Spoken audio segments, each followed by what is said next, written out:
This is the Biz News Podcast, one-on-one conversations with experts in business and personal development. It's great to start a business, but many entrepreneurs then find they're stuck in that business, running it with little or no time to plan for its future, or even to take a real vacation without checking emails and calling the office just to see how things are going. Robert Poole has heard that story countless times as he advises business owners how to extricate themselves from the machinery to become the leaders their organizations need. He joins us for this episode of Bizgnus Interviews with some tips, including what he's learned from his own experiences. Robert, your pitch to us sounded almost like one of those old analgesic ads that if you are tired of running your business and you're stuck in the day-to-day stuff, you've got a solution. What is it? Yes, that's right. And these are one of the solutions that I discovered, unfortunately, through experience. I wish it was something that I was taught starting out. But we all get into this entrepreneurship game usually for two things. We think, well, I want to be my own boss. I want freedom, and I want to have, control my income. And, you usually talk to an entrepreneur 2 or 3 years after they start their business and kind of how's that going for you? We end up working 60 or 80 hours a week, get paid less overall. And so we tend to, because of the personalities, and we're usually hard charging type of people that are not waiting around, we tend to just work really hard and try to expand. And I know I did that for many, many years and until I was forced to change and forced to sort of make that transition from operator to owner. But it wasn't something that I was expecting or, going out to find necessarily. It was kind of forced upon me, if you will. Tell us about that. What happened? Yes, well, I started my current company, Total Business Results, back in 2001, 2 months before 9/11, which was great timing to start a business. And I had a business partner that we started the company together, and really fortunate, had a great business partner. Most business partnerships, have a higher divorce rate than our national divorce rate. They tend not to end well. But I was very fortunate when we became very, very good friends, almost like family, and we had opposite personalities and skill sets, and so it worked out just perfect. So we took this company from literally zero to millions in revenue over the years. And then so everything's going along fine. And 2017, around the 4th of July, the week prior to the 4th, I took a vacation, went out to Carlsbad, California, and enjoyed some time with the family.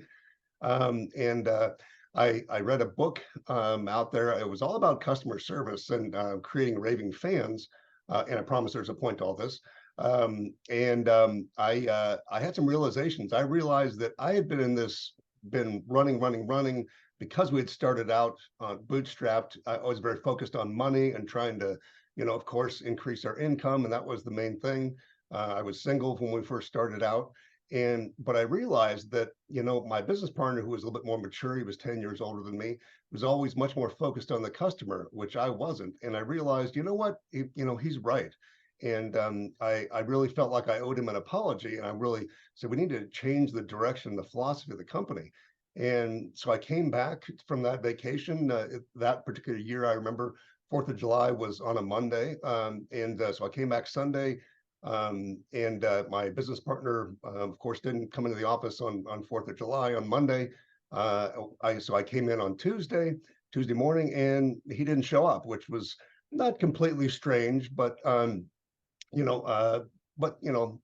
so his fiance at the time called me and was panicking, and where is he? Because she was out of state. And I said, oh, he's no problem. But so she finally convinced me, well, go to his house and make sure he's okay. So I did, and unfortunately, I had found him there, and he had had a heart attack the night before. So suddenly here I was in charge of this multi-million-dollar company with no business partner. A partner who handled client service and some other parts of the company, was sort of the public face of the company, and was my mental crutch also. That I could go on vacation. I could do things. Because I knew I had that backup, so to speak. I had some freedom. I spent time with my family. I had young kids, and so I was able to do those things, that freedom that, as I mentioned, we try to get into. And then all of a sudden that's gone. I'm working, I'm showing up to the office at 4 a.m, leaving at 6 or 7 at night, just frazzled, and there's just not enough time to do everything. And I was right back where we started.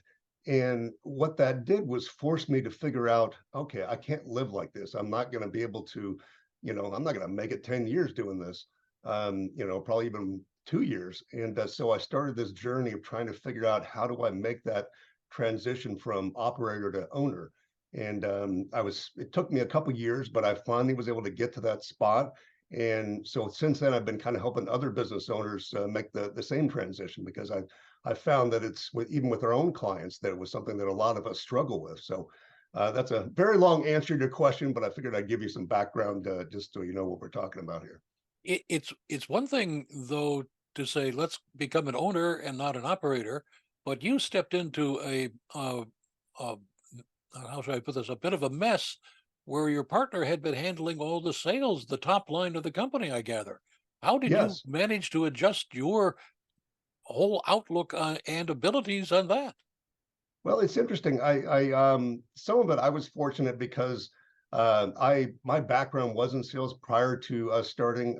I was an Army officer back in the mid '90s, and when I got out, my first jobs were sales.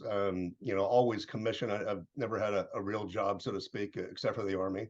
Never been a W-2 employee, if you will.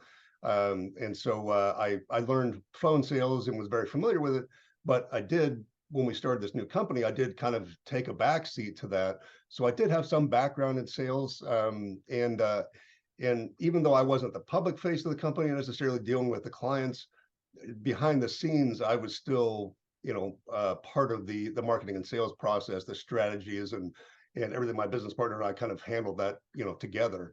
But I just wasn't the person dealing with clients necessarily face to face like he was. So I was a little fortunate in that, but certainly what really challenged me was that I had to change the skill set, like you're talking about, was dealing with being the sole leader of a company. Even though you develop leadership school or skills in the Army, I had kind of deferred, and I was the guy in the back room that fired people, and was the grumpy bear back there, and my business partner was the teddy bear that everybody liked. So I had to change my leadership style. I was kind of thrust into that, and so that took a little learning and a few years to kind of figure that out as well.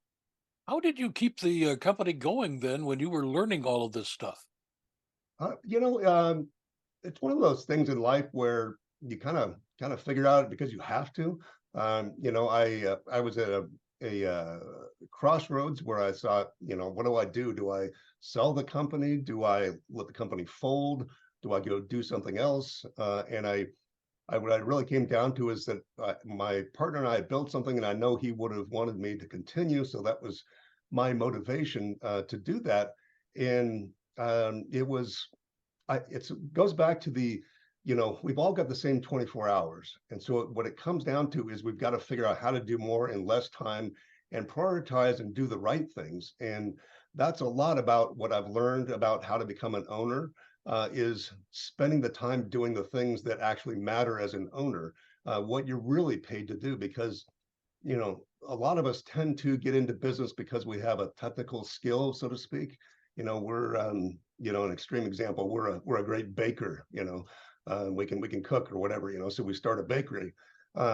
Well, there's a difference between being a great baker and being a great bakery owner, and it's a skill set that has to be learned. So I had to realize and focus on how do I get myself to focus on the correct strategies, my correct role. So I had to change my role, and some of that was trial and error. Unfortunately, if I like to say I have a PhD in failure, and but it's actually one of the most valuable ones you can have, because you learn a lot.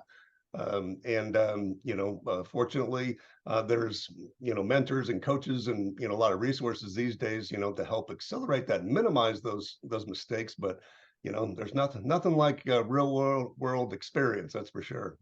What was the most important thing you learned in this transition period? I think, for me, I used to hear people. I've always been a big Tony Robbins follower since I was in my late teens, actually, and I'm 52 now. So he's been around for a while. But one of the things that that he focused on was how do we? And he would say things like the business is only going to grow to the extent you do. And I never really bought into that as a person. And I think this transition helped me realize that I needed to change as a person. I needed to change my skill sets because business is a skill set. Being a business owner is a different skill than doing the thing, so to speak, being that technician. And so the most important thing for me was to realize that I had to grow as a person. I had to become that person that could handle that company because I wasn't. When it all happened, I wasn't the person that had that ability.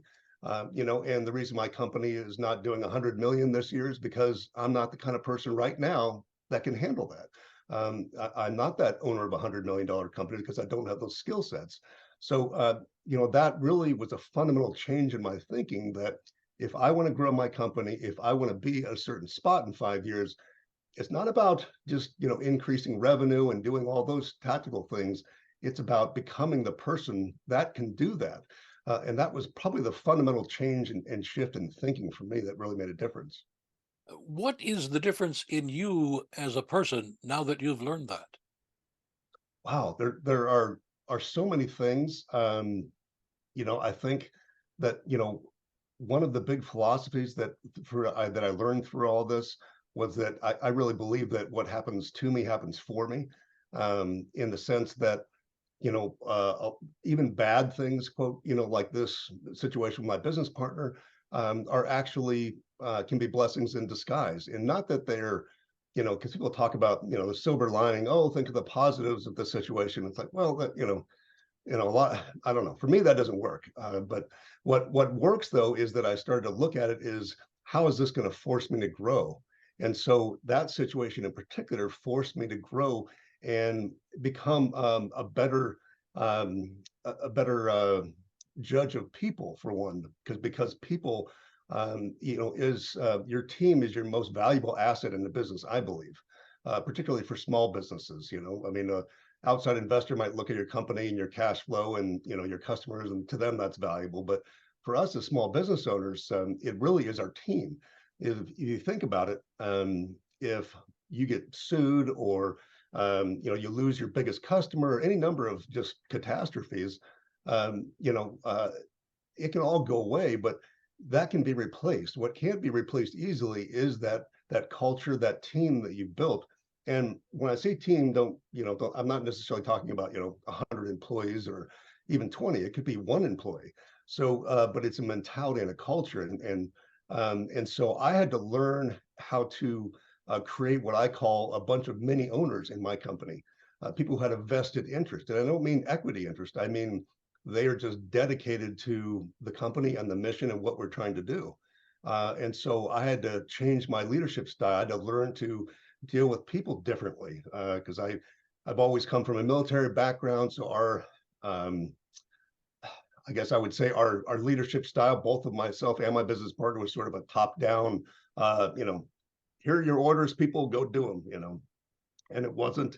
And that's not an effective way in the real world of building that team. So I think there's so many things, but one of the main things, like I said, was learning how to deal with people and building that team.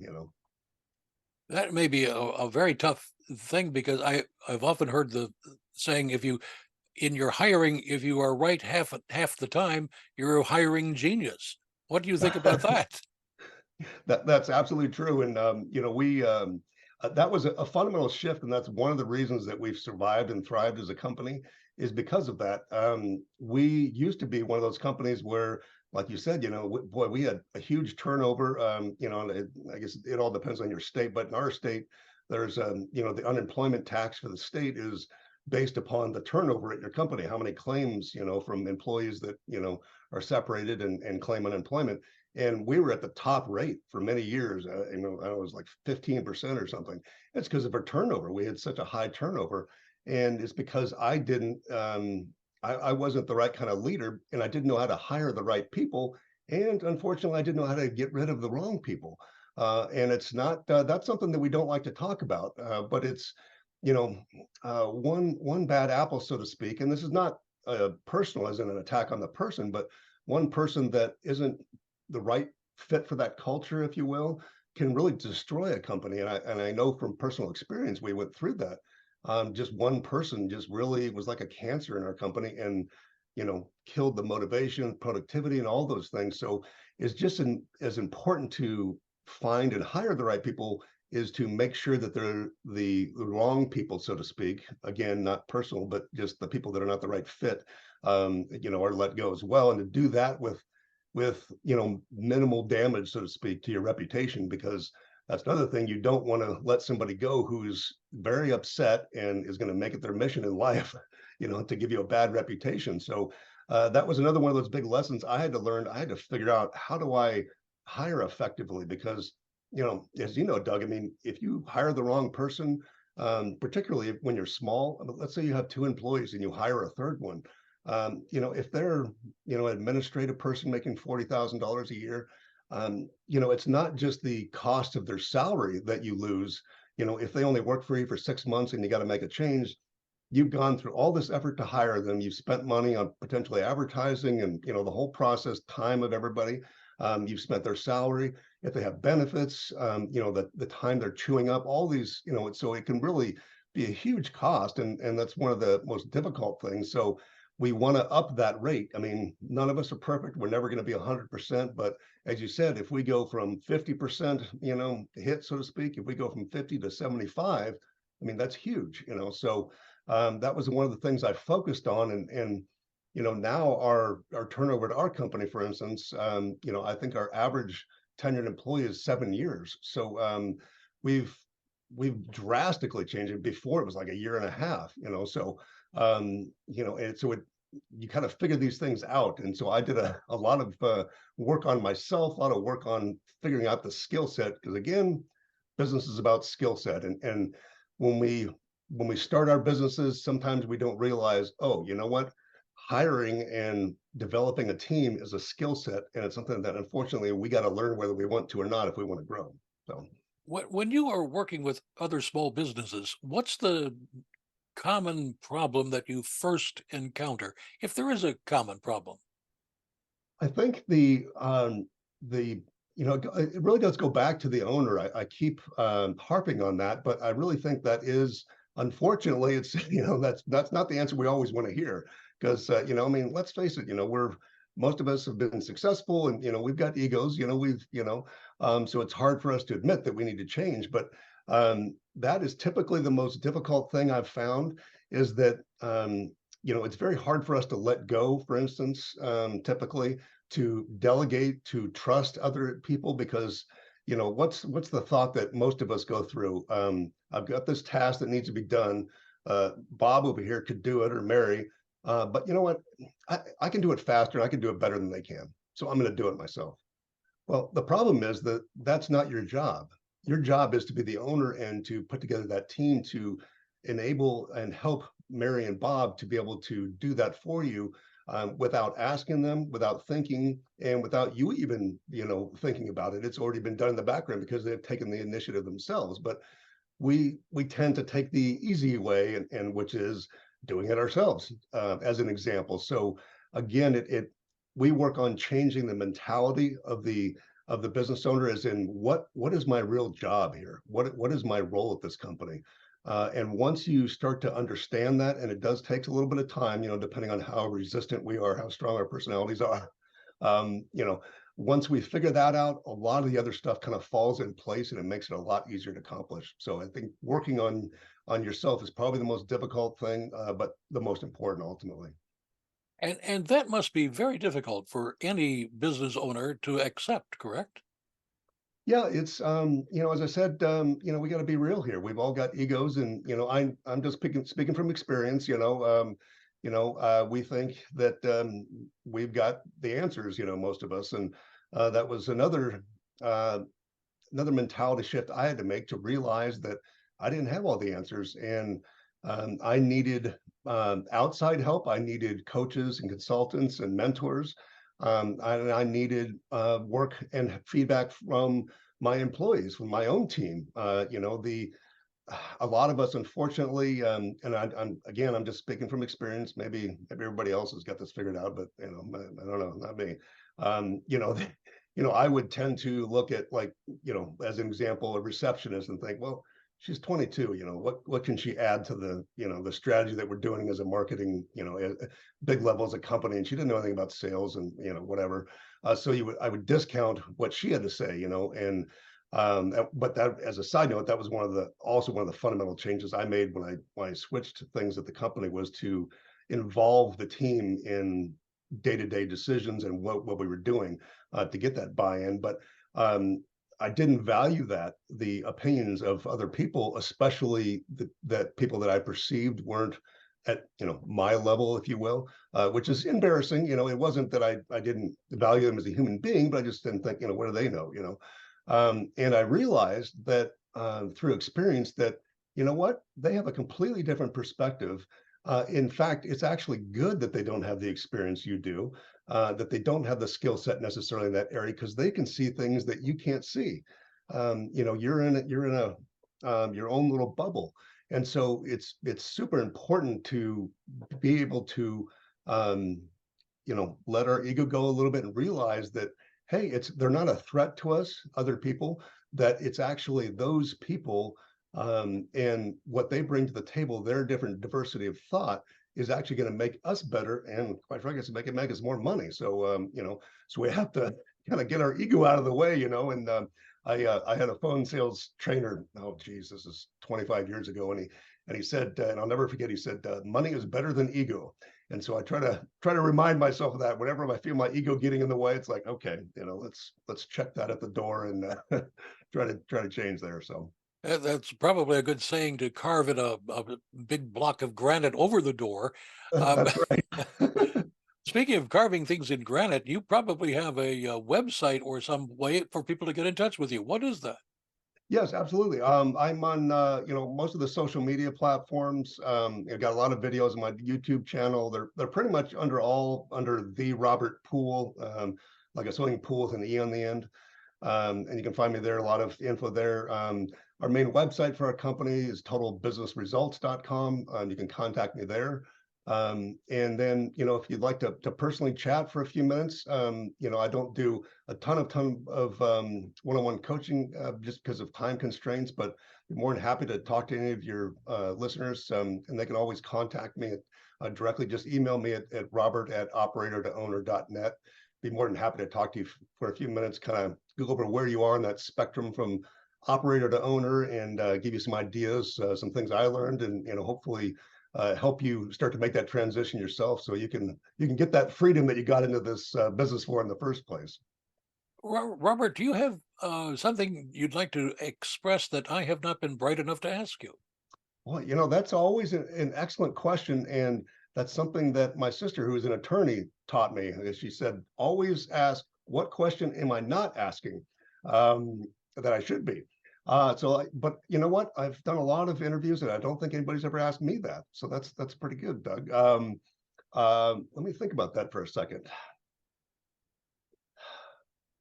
I think that, again, the number one thing I would take away from this, that I learned, really is a mentality. And if we want to make that change, if we want the freedom, the financial benefits, everything with our company, it really does start with us.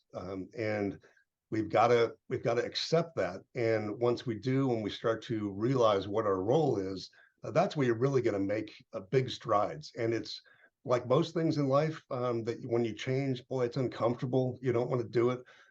It's kind of scary, and but it's absolutely worth it. So focus on you, and that's what I would say. That would be my advice, which I guess is not the question that you forgot to ask, but I would just say that that's what I think is probably the most important takeaway, if you will. You've been watching the Biz News Podcast. We welcome your input. Send your email to editor@biznews.com. Thanks for watching.